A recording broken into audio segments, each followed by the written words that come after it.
여호와의 말이니라. 아멘. 아멘. 열애 전 어느 초등학교 교실에서 실제 일어난 일입니다. 미술 시간에 크레용을 갖고 오지 않은 학생을 그 자리에 이렇게 세워놓고 선생님이 말씀하셨어요. 야, 너 이게 몇 번째야? 다음 미술 시간에는 훔쳐서라도 크레용 갖고 오도록 해. 근데 그 아이 부모님은 너무 가난해서 아이에게 크레용을 마음대로 사줄 수 없는 형편이었거든요. 선생님 말씀을 들은 그 아이가 결심을 했어요. 그래, 이제부터 나는 남의 것을 훔쳐서라도 부자가 돼야 되겠다. 그로부터 17년 후에 그 아이가 막가파의 우두머리가 되었습니다. 큰 범죄를 저지르고 사형 선고를 받은 다음에 그가 판사 앞에서 최후 진술을 하면서 이렇게 말했어요.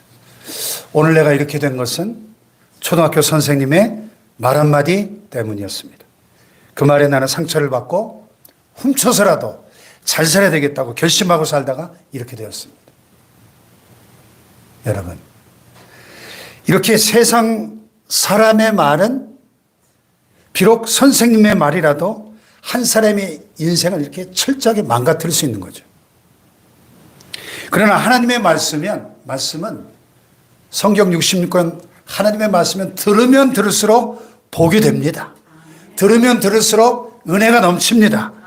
들으면 들을수록 우리의 영혼의 생명이 됩니다. 왜? 하나님의 말씀은 실수가 없고 하나님은 절대로 거짓말하지 않으시는, 말씀하신 대로 반드시 실행하시는 신실하신 분이기 때문에 할렐루야. 성경 66권에 3만 5천 가지 이상의 수많은 하나님의 약속들이 있는데 그 약속은 단 한 번도 부도수표가 난 적이 없어요. 반드시 이루시는 겁니다. 네, 축복의 말씀이에요. 그래서 그 말씀을 들을 때 우리가 아멘으로 반응할 때 그 말씀이 우리에게 축복이 됩니다. 복된 인생이 되는 것입니다. 할렐루야. 제가 오늘 증거하는 이 말씀도 제 말이 아니고 하나님의 말씀이기 때문에 이 말씀을 증거할 때 듣는 여러분에게 큰 축복의 시간이 될 줄로 믿습니다. 네. 한 부유한 집안에 어린 아들이 병이 들어서 온 가족이 걱정했는데 저명한 의사가 놀라운 의술로 이 아들을 깨끗하게 치료해 주었습니다. 아이의 어머니가 너무 기뻤어요. 그 고마움을 치료비로 갚자니 죄송한 생각이 들어서 손수 술을 놓아가지고 예쁜 지갑을 정성스럽게 만들어서 자기가 생각했던 치료비에 몇 갑절을 넣었어요. 그리고 의사 선생님 찾아가서 정중히 말했습니다. 선생님 너무 감사합니다.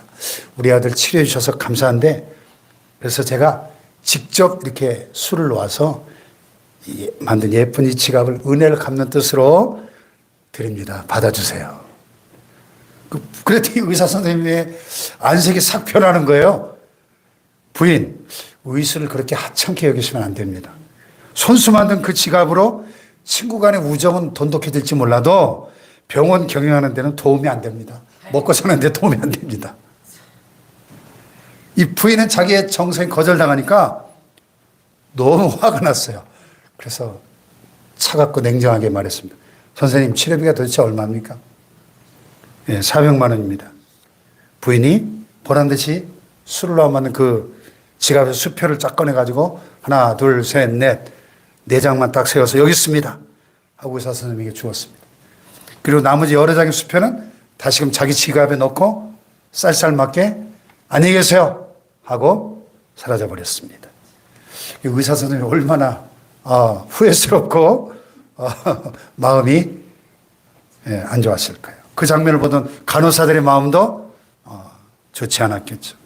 부인도 그 병원만 보면 마음이 참 씁쓸했겠죠. 만약에 그때 그 의사 선생님이 감사합니다 하고 그 지갑을 받았더라면 감사가 꽃 피어났을 것이고 그 지갑을 열어봤을 때 큰 기쁨이 넘치지 않았겠습니까? 네, 감사의 꽃을 짓밟다가 열매까지 잃어버리고 말았습니다. 교회도 마찬가지예요. 목사님은 교인들에게 감사하고 교인들은 목사님에게 감사할 때 감사의 꽃이 활짝 피어나게 될 것입니다. 그리고 감사의 꽃이 피어나는 그곳에 은혜와 축복의 열매가 풍성하게 열리는 것입니다. 그러므로 여러분 우리가 서로 원망하고 불평하고 비난할 때 천국의 지점인 교회라도 지옥의 맛을 보게 되는 거예요. 가정도 마찬가지입니다.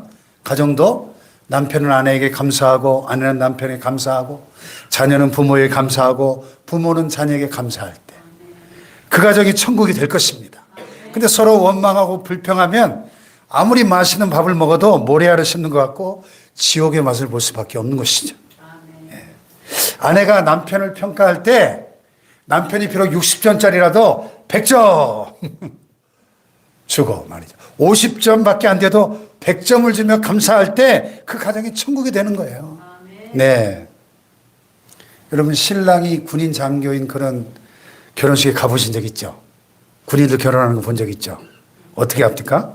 후배 장교들이 딱 제복 입고 와가지고 칼로 금칼로 딱 아치를 만들어가지고 신랑 입장 아주 멋지잖아요. 분위기를 탁 돋우죠.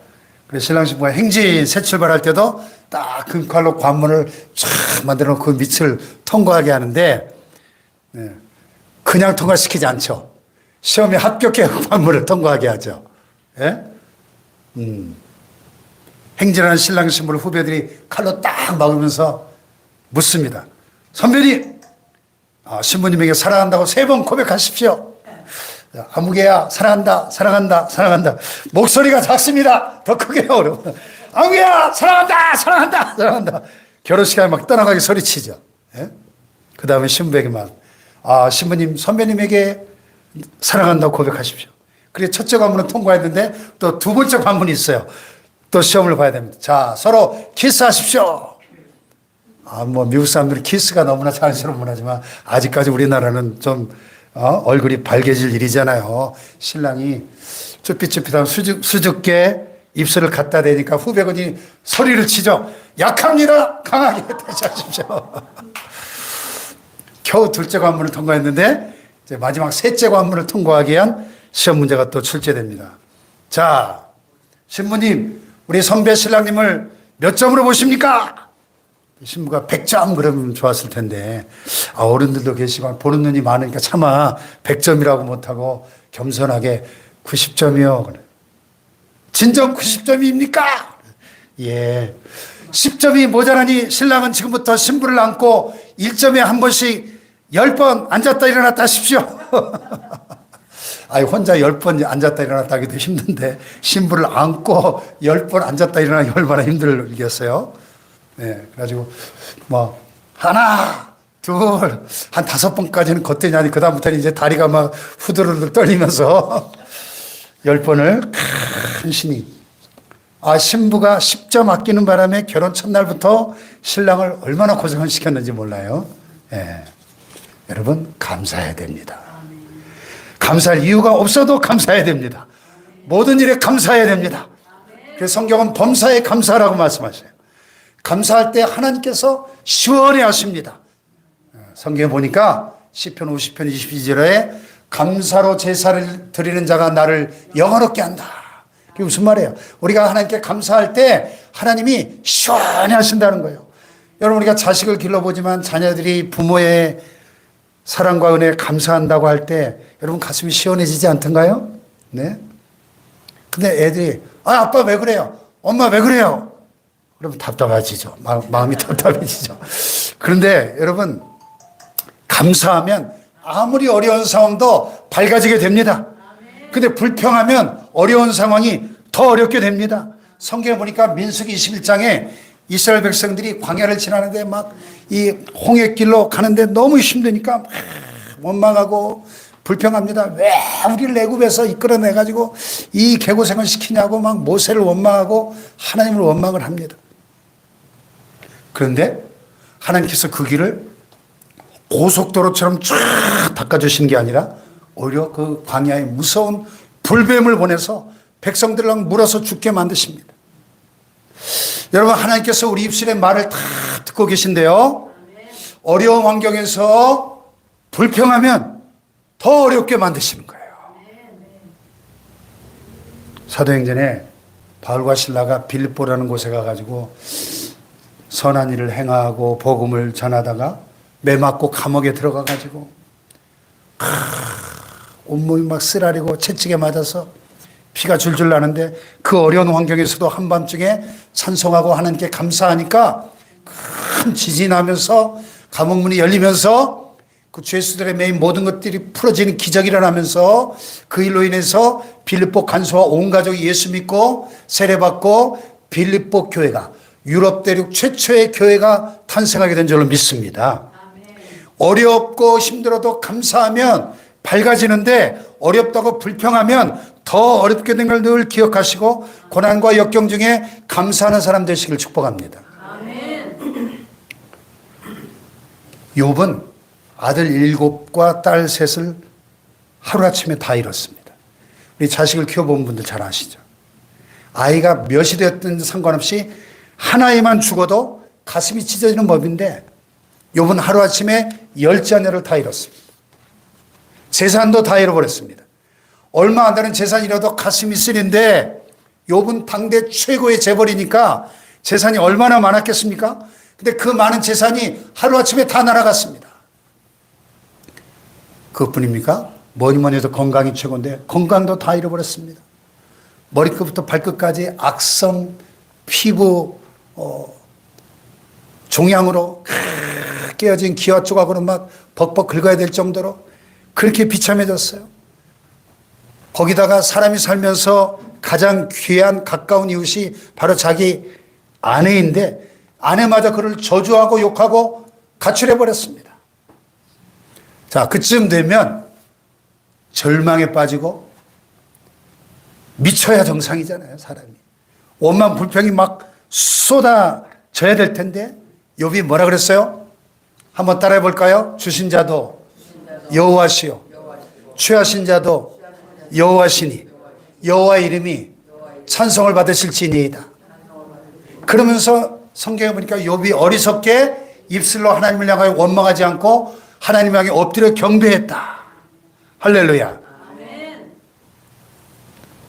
그 욥기가 42장으로 되어 있는데 마지막 42장에 보면 해피엔딩으로 끝나죠.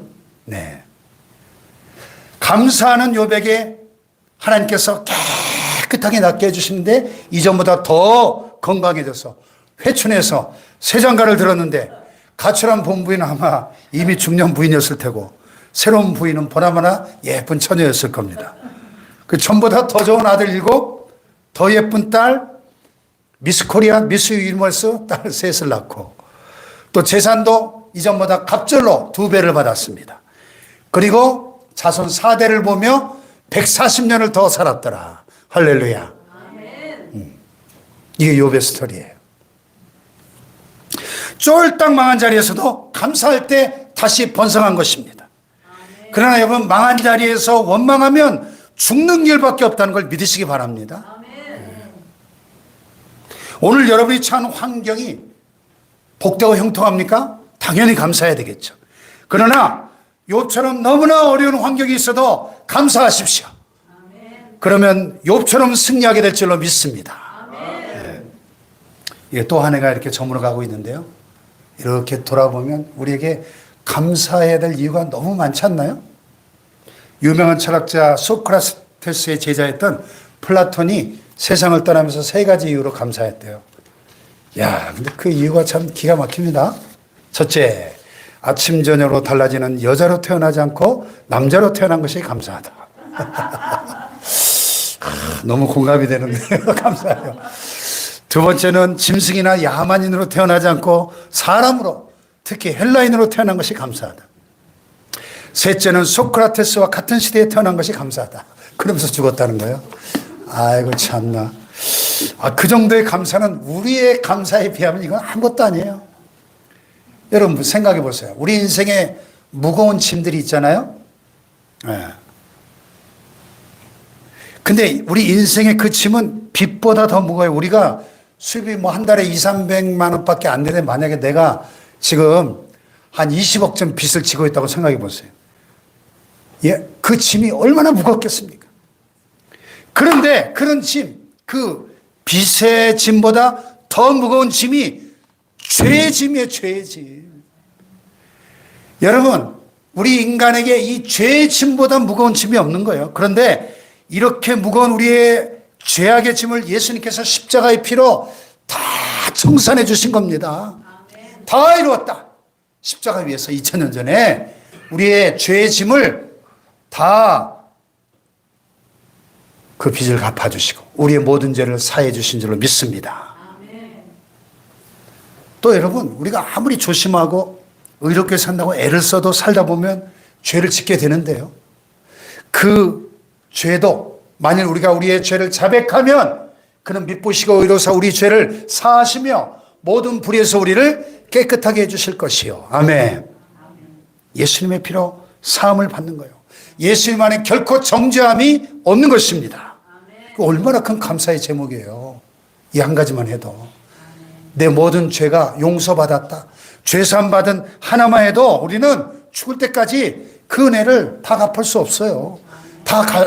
평생 감사해도 다 갚을 수 없어요. 그 빚을. 아멘. 그런데 죄사함뿐만 아니라 하나님의 자녀가 되었잖아. 하나님의 자녀가. 예수님의 십자가의 그 대속의 은혜를 믿고 그 이름을 믿을 때 영접하는 자, 그 이름을 믿는 자들에게 하나님의 자녀가 되는 권세를 주셨다 그랬어요. 아멘. 하나님의 자녀의 권세를 주셨고 하나님의 영 성령을 우리에게 부어주셔가지고 하나님의 아들의 영이 성령이 지금 우리 안에 거하시잖아요. 우리 안에 계셔요. 아멘. 그래서 우리가 하나님의 자녀가 된 겁니다. 갈라디아서 4장 6절에 말씀하시죠. 너희가 아들인 거로 하나님이 그 아들의 영을 우리 마음 가운데 보내사 아바 아버지라 부르짖게 되느니라. 아멘. 그러니까 하나님이 나의 아버지로 믿어지시면 아멘 합시다. 하나님을 나의 아버지라고 부를 수 있다면 우리는 하나님의 아들의 영 성령을 이미 받은 거예요. 지금 하나님의 아들의 영 성령이 우리의 마음속에 우리의 마음을 성전 삼고 거하시는 겁니다. 아멘. 지금 우리 형편이 어떠하든지 또 어떤 모습을 하고 있든지 우리는 하나님의 자녀인 줄 믿으시기 바랍니다. 할렐루야. 그래서 여러분, 예수님을 믿지 않는 사람들은 인생을 살다가 캄캄한 일을 만나면 그것이 바로 동굴입니다. 동굴. 들어갈수록 더 캄캄하고 나중에 길이 없어요. 출구가 없습니다. 그래서 꽉 막히고 무너져 버립니다. 그러니까 자살하잖아요. 왜 1년에 15,000명 이상씩 한국 사람들이 자살합니까?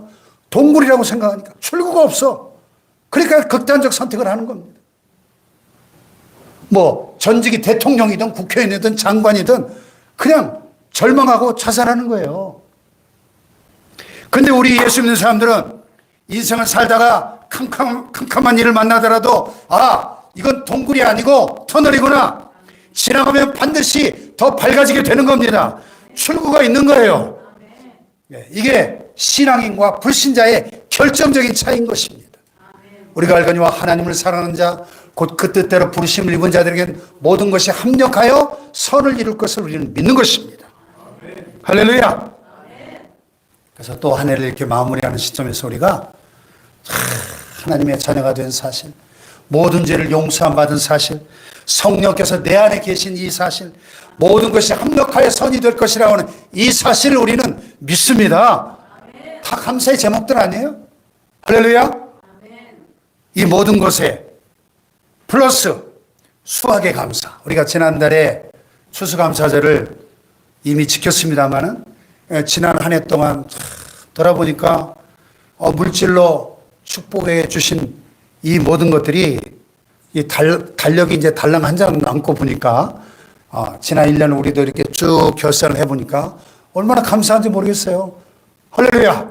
이렇게 지금 경제가 어려운데 이구동성으로 IMF 때보다 막 더 어렵다는 말들이 들려오는데 우리가 지난 1년 동안 밥 굶으셨습니까?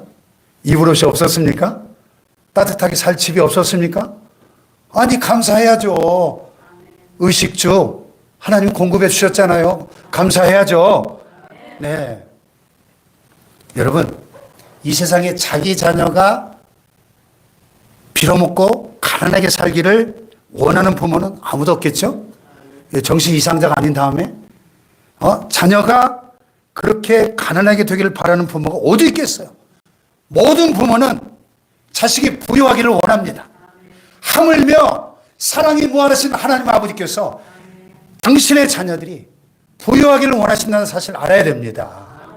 로마서 10장 12절에 말씀하시죠. 한 주께서 모든 사람의 주가 되사 그를 부르는 모든 사람에게 부요하시도다 그랬습니다. 아멘.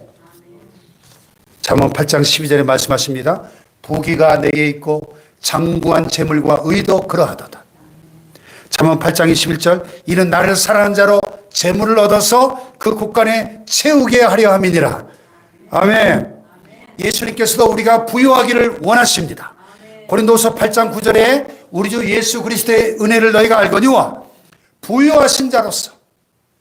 여러분 예수님보다 부유하신 분이 어딨어요? 이 온 우주 안에 이 온 우주 만물을 창조하신 분이에요. 그분은 태초에 말씀이 계시니라. 이 말씀이 하나님과 함께 계시니 이 말씀 곧 하나님이시니라. 그로 말미암아 만물이 지은 바 되었으니 지은 것이 하나도 그분이 없이는 된 것이 없다고 성경은 선언하고 있습니다. 천지 만물을 창조하신 분이에요. 얼마나 부유하신 분일까요? 그런데 부유하신 자로서 너희를 위하여 가난하게 되신 분, 그의 가난함을 인하여 너희로 부유케 하려 하심이니라. 할렐루야. 성탄절이 다가오지만 얼마나 가난한지 누일 요람 하나 없어가지고 말밥통에 누우셨어요. 말밥통에. 천지의 창조주가. 아멘. 그렇게 가난하게 오셨다는 거예요. 그래서 해마다 우리가 크리스마스를 셀러브레이트 하는 거 아니에요? 나를 위하여 그렇게 낮아지시고 천해지시고 가난하게 오셨어요. 목수의 아들로 30년을 사셨습니다. 가난한 목수의 아들로. 왜? 그의 가난함을 인하여 너희로 부유케 하려 하심이니라. 할렐루야. 우리 주님께서 우리 죄를 위해서 십자가에 위해서 피 흘리신 것처럼 또 주님께서 우리의 병을 치료하기 위해서 채찍에 맞으신 것처럼 그가 채찍에 맞음으로 우리가 나음을 입었도다. 할렐루야. 우리 주님께서 또한 저와 여러분을 부유케 하시기 위해서 가난한 목수의 아들로 오셨다는 사실을 기억하시기 바랍니다. 아멘. 아멘. 그래서 하나님께서 우리가 부유하기를 원하세요. 내가 온 것이 양으로 생명을 얻게 하고 더 풍성히 얻게 하려는 것이다. 생명을 얻을 때 풍성한 생명, 풍성한 삶, 부유하고 윤택한 삶을 주시려고 오셨다는 겁니다. 예수님이. 아멘. 성령님께서는 우리가 부유하기를 원하시고 예수님께서는 우리가 부유하기를 원하십니다. 그러니 우리는 이 부유의식, 풍성의식을 가지고 살아야 될 줄로 믿습니다. 물론 우리 주변에 보면 가난하게 살면서도 믿음을 지키고 진실하게 사는 분들 참 많이 있어요. 그것도 너무 귀한 겁니다. 근데 그것만 가지고는 우리가 큰 일을 할 수가 없어요. 교회나 가정이나 가난하게 살면서 믿음을 잘 지키는 것도 참 귀하고 감사한 일이지만은 그것만 가지고는 우리가 어려운 이웃을 도와줄 수도 없고 선교사 한 분도 제대로 파송할 수가 없고 또 교회를 건축하고 싶어도 교회도 건축 못하고 여러분 그래서 저는 참 우리가 작은 교회지만 여러분 가운데 또 우리의 사랑하는 자녀들 가운데 11조의 왕 록펠러처럼 백화점 왕 미국의 워너메이커처럼 정말 부유하지만 겸손하게 믿음을 지키면서 큰 교회도 짓고 선교사도 많이 파송하고 가난한 이웃도 돕고 사회에 봉사하고 국가에 기여할 수 있는 그런 인물들이 많이 일어날 수 있기를 축복합니다. 아멘. 할렐루야. 아멘. 록펠러는 평생 52세 그가 하나님을 아주 죽을 병 걸렸다가 하나님을 기적적으로 경험하면서 98세까지인가 장수했는데요. 그 제2의 인생을 살았는데 52세부터 죽을 때까지 예배당을 4,900개를 봉헌하고요. 종합대학을 24개를 세우고요. 병원과 고아원, 양로원 엄청나게 자선단체에 기부하면서 그가 말년에는 10의 1조가 아니라 10의 9조를 바쳤다. 10의 9조. 자기 수입에. 세계 최고의 부자가 10의 9조면 도대체 얼마겠어요? 10의 9조를. 그래서 그의 그 헌금을 10의 1조를 계산하는 전담 그 부서의 직원, 풀타임 직원이 42명 있대요. 11조만 계산하는 직원이. 좀 그런 복을 좀 받고 싶지 않으세요? 우리의 자녀들 가운데 좀 그런 인물이 나오길 원치 않으십니까? 할렐루야? 역사의 길이 남는 이런 빛나는 큰 인물들이 우리의 좀 후손들 가운데 나오기를 축복합니다. 저는 그렇게 기도해요. 새벽마다. 우리 교회도 참 감사한 거는 우리가 저쪽 건물에 있을 때 뭐 1년에 뭐 결산해 보면 4천에서 5천 이렇게 결산이 돼요. 일로 이사 오자마자 막 코로나 터져가지고 예배 못 드리게 만들고 3년 동안 얼마나 힘들었습니까? 개척교회들이 10,000개가 문을 닫았다니까요. 3년 동안. 코로나 3년 기간 동안. 통계 보니까 10,000개가 없어졌어요. 10,000개가. 그런데 여러분 아시다시피 우리 코로나 3년 동안 굳건하게 우리 예배 한 번도 안 드린 적 없잖아요. 굳건하게 마스크 쓰고 예배 드렸잖아요. 할렐루야. 예배에 목숨 거니까 하나님께서 오히려 우리 교회를 더 든든하게 하시고 재정적으로도 이번에도 결산해 보니 거의 이제 막 1억이 다 되려고 그러네요. 2배로 재정이 늘어났어요. 너무 감사해요. 또 이렇게 저렇게 많지 않아도 하나님께서 이 귀한 천금 같은 일꾼들을 보내주셔가지고 우리 교회 생활이 얼마나 행복하고 재밌습니까? 예? 우리 여기 이사 와서 지금 5년 다 돼가는데 재밌죠? 교회 생활 행복하죠? 아멘이 좀 시원찮네. 그리고 이렇게 한 분 한 분 오늘도 이렇게 또 한 분을 귀하게 또 보내주셨는데 너무 감사하네요. 아멘. 여러분, 그래서 우리 축복교도 앞으로 좀 1년 예산이 10억, 100억, 아멘이 안 나오네. 그래서 큰 일을 좀 많이 했으면 좋겠어요. 여러분의 가정과 자녀들도 록펠러처럼 부유하게 되시길 축복합니다.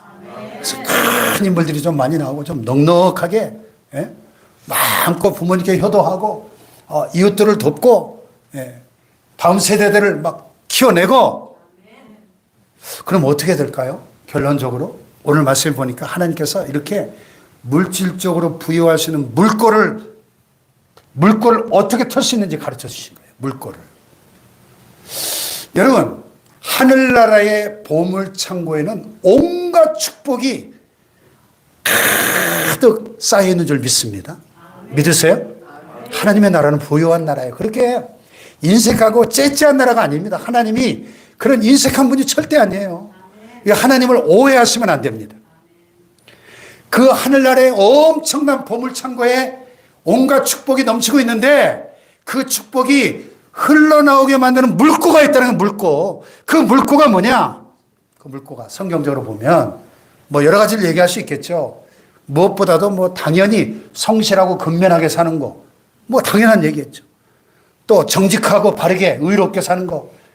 중요한 물꼬입니다. 그런데요, 오늘 말씀을 보니까 우리가 부지런히 사는 게 뭐 한 50cm 정도 되는 축복의 물꼬고 정직하게 사는 게 한 또 50cm 정도 되는 축복의 물꼬라고 한다면 5m, 10m, 20m, 100m 되는 축복의 물꼬가 있다는 겁니다. 그 물꼬가 뭐냐? 바로 11조 생활이라는 거예요. 11조.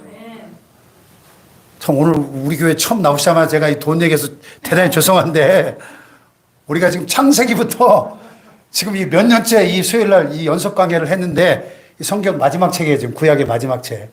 마지막 책 다 순서가 와서 한 거지. 오늘 오실 거 알고 제가 이 설교 준비한 거 아니에요. 지금 몇 년째 이 설교를 하는지 몰라요. 연속 강해를.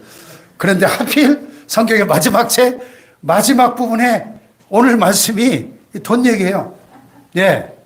자, 본문 여기 7절 8절을 보니까 뭐라고 말씀하느냐? 자, 7절 8절 한번 읽어볼까요? 시작.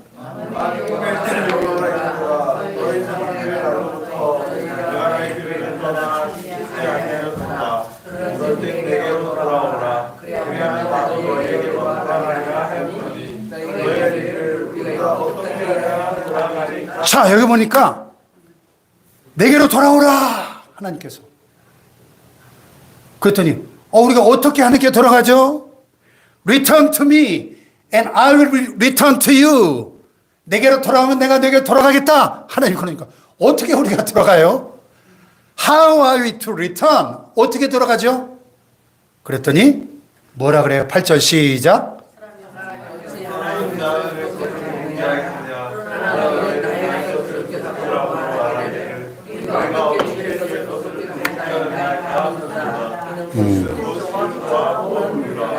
아멘.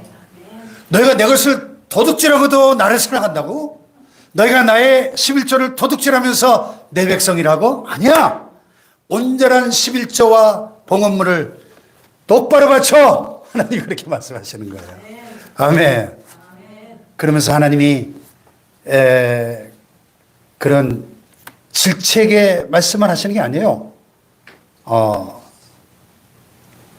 약속의 말씀을 하십니다. 약속.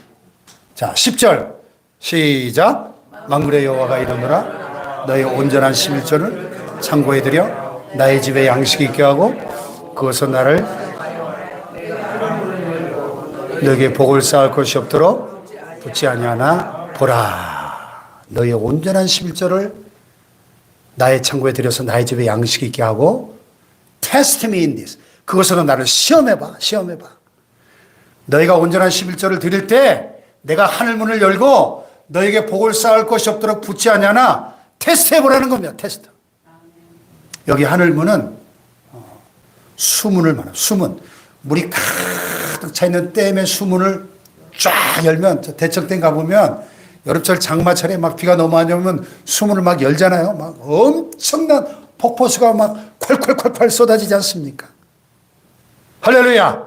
하나님께서 11조의 물꼬를 수문에 비유하신 거예요. 대청댐을 생각해 보세요. 문을 열 때 물이 콸콸 쏟아지듯이 온전한 11조를 바치면 창고에 쌓을 곳이 없도록 축복을 쏟아부어 주시겠다는 약속의 말씀입니다, 여러분. 이 약속의 말씀을 붙잡으시길 바랍니다. 또 온전한 11조를 바칠 때 11절을 보세요. 11절 시작. 만군의 여호와가 이르노라 내가 너희를 위하여 메뚜기를 구하여 너희의 토지의 수산을 먹고 너희의 밭에 묻어나무 너가 귀한 물에 떨어지지 않게 하라. 아멘. 온전한 11조를 바칠 때 하나님께서 메뚜기를 금하신대요. 아니 실컷 여름 내내 땀 흘려 농사 졌는데 수확할 때쯤 돼가지고 그냥 메뚜기가 샥 날라가지고 그냥 다 뜯어 먹어버리는 거예요. 얼마나 이게 기가 막힌 일입니까? 아니 포도 농사가 얼마나 힘듭니까? 봄철부터 여름 막 땀 흘려가면서 그 땡볕에 고생하면서 이제 포도가 이제 탐스럽게 익어가는데 태풍이 와가지고 그냥 다 떨어뜨려 버려. 얼마나 이게 절망적이에요. 그런 일을 막아주시겠다는 겁니다. 그런 일을. 서울에서 큰 약국을 경영하시는 한 장로님이 목사님이 신방을 오니까 목사님이 그러더래요. 목사님, 제 돈은요 누구도 떼어먹지 못합니다. 제 돈을 떼먹는 사람은 무사하지 못할 겁니다. 아니, 무슨 말씀이세요? 예. 아이, 말라기에 하나님께서 온전한 11조를 드리면 메뚜기를 금하고 기한전에 떨어지지 않겠다고 약속하셨기 때문에 이 하나님께 온전한 11조를 드린 돈이기 때문에 제 돈은 하나님께서 직접 관리하시고 책임져 주실 텐데 누가 감히 떼어먹겠습니까? 할렐루야. 아멘. 아멘. 여러분, 여러분의 재산을 여러분이 관리하니까 잃어버리고 떼이고 사기당하고 보증 잘못 써가지고 망하고 하는 것이지. 하나님이 관리해 주시면, 하나님이 책임져 주시면 절대 망하지 않는 겁니다, 여러분.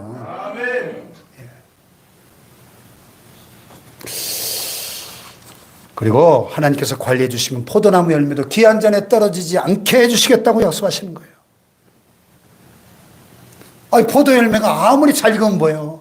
기한 전에 떨어져 버리면 상품 가치가 없잖아요. 좋은 기계를 아무리 많이 만들어도 사가는 사람 없으면 그 기한 전에 떨어지는 포도 열매인 것이죠. 제품을 아무리 잘 만들었어도 거래처가 다 막혀버리면 기한 전에 떨어지는 포도 열매인 것이죠. 아멘.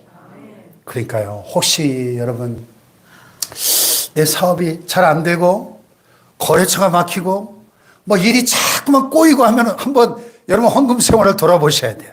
혹시 내가 11조를 온전히 드리지 못하고 있는 건 아닌가? 여러분 생각해 보십시오. 하나님 우리에게 100만 원을 벌게 해주시든 1000만 원을 주시든 1억 원을 주시든 10억 원을 주시든 상관없이 아무리 액수가 많아져도 10개 중에 한 개만 바치라고 하시나, 한 개만. 한 개. 그때 먹으면 되겠어요? 도둑놈이지. 그러니까 도둑놈이라고 그러시는 거예요. 10개를 주셨는데 그 중에 한 개만 바치라는 거야. 10개 다 하나님 주셨어. 하나님 거야, 원래. 그런데 한 개만 바치라는 거야, 한 개만. 그러나 여러분이가 온전한 11조를 바치면 하나님이 야, 너 참 신실하구나. 더 많은 것을 맡기시는 거예요. 더 많은 것을. 그리고 여기 12절 보세요. 12절 시작. 너희 땅이 아름다워짐으로.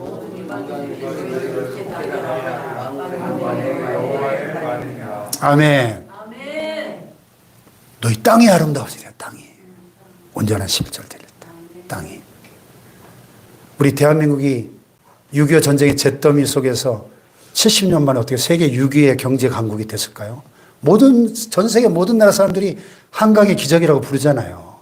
예? 세계에서 제일 가난한 나라였는데, 아프리카 소말리아 다음으로 못 사는 나라였는데, 어떻게 세계 6위 경제 강국이 되냐고요. 70년 만에. 이거는 있을 수 없는 일이거든요. 이 땅에 하나님께 그 어려운 중에도 피땀 흘려 번 돈으로 11조하고 하나님께 드렸던 하나님의 백성들의 그 온전한 11조와 봉헌물 때문에 이 땅이 복을 받은 거예요. 그걸 아셔야 됩니다. 우리나라 사람들이 정치 잘해서 이렇게 복을 받았습니까? 예? 우리나라 사람들이 뭐 특별히 똑똑해서 이렇게 잘 먹고 잘 살게 됐습니까? 하나님의 축복의 결과인 걸 믿어야 돼요. 아멘. 너희 땅이 아름다워진다잖아요. 제가요, 서울특별시 성북구 하월곡동 산이번지 달동네가 제 고향이에요. 거기서 국민학교, 중학교, 고등학교, 대학교 때까지 거기서 살았어요. 20년 넘게. 서울에서 제일 가난한 판자촌에서 살았습니다. 20년 넘게. 지금도 그 시절 생각해보면 도대체 어떻게 살았나 모르겠어. 그때는 또 왜 이렇게 추워요? 겨울 되면 막 영하 18도, 20도까지 내려가는 추운 겨울에. 예. 맨날 그놈의 그 연탄불 갈아가지고 연탄불 거기서 막 연탄가스 마셔가지고 아침에 일어나면 막 빙빙 돌고 막 김치국 마시면서 학교 간 날이 한두 번이 아니에요. 그렇게 살았어요. 겨울에 아침에 일어나 보면 막 아랫목 운목 있잖아요. 아랫목 운목에 걸레 이렇게 짜놓은 걸레가 그냥 딱딱하게 얼어 있어요. 얼마나 집이 추운지. 예, 그런 데서 20년 넘게 살았어요. 제 놀이터는요, 그 뒷산을 우리가 빡빡산이라고 불렀어요. 나무가 한 그루가 없어. 완전히 그냥 빡빡산이에요. 근데 그 당시 그런 빡빡산들 많았습니다. 우리나라 곳곳에. 빡빡산들. 근데 지금 우리 여행 다녀보시면 얼마나 멋진 곳이 많아요? 땅이 아름다워졌잖아요, 땅이. 얼마나 이 남한이, 최근에 북한 다녀오신 분들 사진, 영상 찍은 거 보니까 북한이 지금 5, 60년 전 우리나라 꼴이 들어가 보니까 다 민둥산이잖아요. 다 뗄감으로 써가지고. 하나님께 이 온전한 11조를 드릴 때 너희 땅이 아름다워짐으로 모든 이방인들이 너희를 복되다 하리라. 아멘. 이 복이 임하는 거예요. 할렐루야.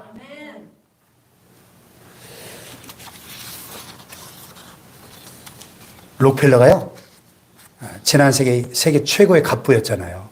근데 얼마나 많은 기업을 경영하면서 머리가 아픈 일이 많았겠습니까? 예? 우리 그 대기업 재벌들, CEO들 보세요. 얼마나 머리 아파요. 그런데 늘 웃는 얼굴로 싱글벙글 편안하게 그렇게 살았대요. 왜 그랬을까요? 자기 회사가 망하리라고는 한 번도 생각해 본 적이 없다는 거예요. 한 번도. 왜? 오늘 성경에 보니까 온전한 11조를 드릴 때 하나님이 메뚜기를 금하여 주시겠다. 기한전에 열매가 떨어지지 않게 해주시겠다. 이 약속을 굳게 믿고 살았다는 거예요. 죽을 때까지. 아멘. 할렐루야. 아멘. 미국의 백화점 왕이었던 워너메이커도 투자할 때마다 늘 기쁘게 결정했다 그럽니다. 왜? 일평생 투자해서 한 번도 손해본 적이 없었다는 거예요. 왜? 언제나 판단하고 결정 내릴 때마다 하나님이 도와주셨기 때문에. 아멘. 여러분 가운데 혹시 내년에 이거 우리 회사 망하는 거 아니야? 이거 IMF보다 더 어렵다는데? 뭐 이런 이 마음속에 걱정, 근심, 불안이 있습니까? 여러분 오늘 말씀을 붙잡으시길 바라요. 하나님께 온전한 헌금 생활하면 메뚜기를 금하여 주시고 포도 열매가 기한절에 떨어지지 않게 해주시고 너희 땅이 아름다워짐으로 모든 사람들이 너희를 복되다 하리라. 이 약속을 붙드시길 바라요. 할렐루야. 잠언 10장 22절에 여호와께서 복을 주실 때는요, 사람으로 부하게 하시고 근심을 겸하여 주지 아니하신다. 그런데 여러분, 부자가 되긴 됐는데 막 그 돈 때문에 맨날 싸우고 돈 때문에 근심 걱정이 가득해진다면 그건 복이 아닌 거죠. 여호와께서 복을 주심으로 부하게 하심으로 부하게 하실 때 근심을 겸하여 주시지 않는, 이것이 진정한 복이죠. 할렐루야. 그리고 생각해보면 얼마나 감사해요. 10의 5조를 바쳐라. 그래도 하나님 명령하시면 10의 5조 바쳐야 되는데, 10의 7조를 바쳐라. 그래도 하나님 말씀하셨으면 바쳐야 되는데, 10의 1조만 바치라고, 1조만. 10개 중에 하나만. 할렐루야. 한번 따라해 봅시다. 주여. 주여. 겨우 하나입니까? 그런 마음으로 바쳐야 돼요. 11조 바칠 때마다 이만큼이라도 아까운 마음이 있는 분들 회개하셔야 됩니다. 주여, 겨우 하나입니까? 이런 마음으로 바쳐야 되는 겁니다. 그렇잖아요. 10개가 다 하나님 거였어요, 원래. 근데 한 개만 바치라는 거예요, 한 개만. 대통령부터 코 올리게까지 하나님께 온전한 11조를 드리면 이 나라에 전쟁이 없을 줄로 믿습니다. 전염병이 없을 줄로 믿습니다. 이 나라가 세계 모든 민족 가운데 뛰어난 1등 국가가 될 줄로 믿습니다. 이게 하나님의 약속이라니까요. 아멘. 복받는 민족, 복받는 교회, 복받는